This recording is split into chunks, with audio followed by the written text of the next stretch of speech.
What's up for January? Mars, the red planet. Mars is at its closest and brightest for the year this month. It will rise at sunset and set at dawn, and it's a welcome sight after being absent from our early evening skies for a year. Hello and welcome. I'm Jane Houston Jones at NASA's Jet Propulsion Laboratory in Pasadena, California.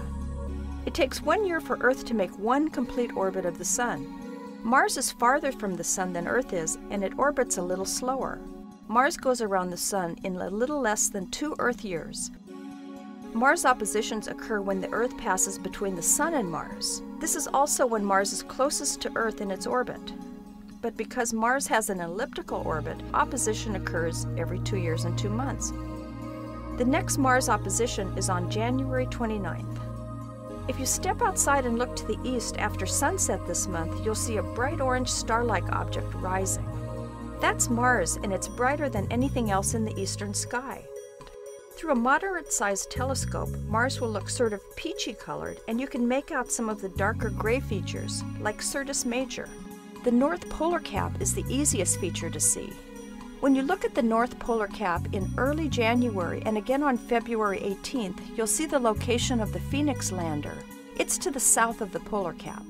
On the week before and after January 14th, you'll see the side of Mars where the rover Spirit is located. And you'll see the location of Opportunity, the other rover, around February 3rd.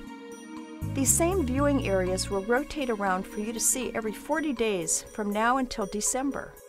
After that, Mars vanishes in the evening twilight. Even with a telescope, you won't be able to actually see the rovers or Phoenix, but it's really cool to know they are up there and that you can see the side of Mars where they are located. Besides the rovers, there are several spacecraft orbiting Mars, and in late 2011, the Mars Science Laboratory will launch on a mission to determine the planet's habitability. Mars has inspired humankind for centuries. Even though it's going to be visible all year long, it will look biggest and brightest this month and into February, so that's the best time for you to view the red planet this year. You can easily spot 2 other planets in the night sky this month.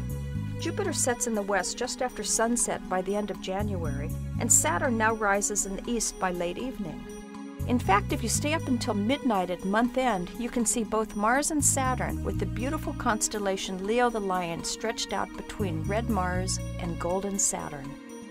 You can learn all about NASA's missions at www.nasa.gov. That's all for this month. I'm Jane Houston Jones.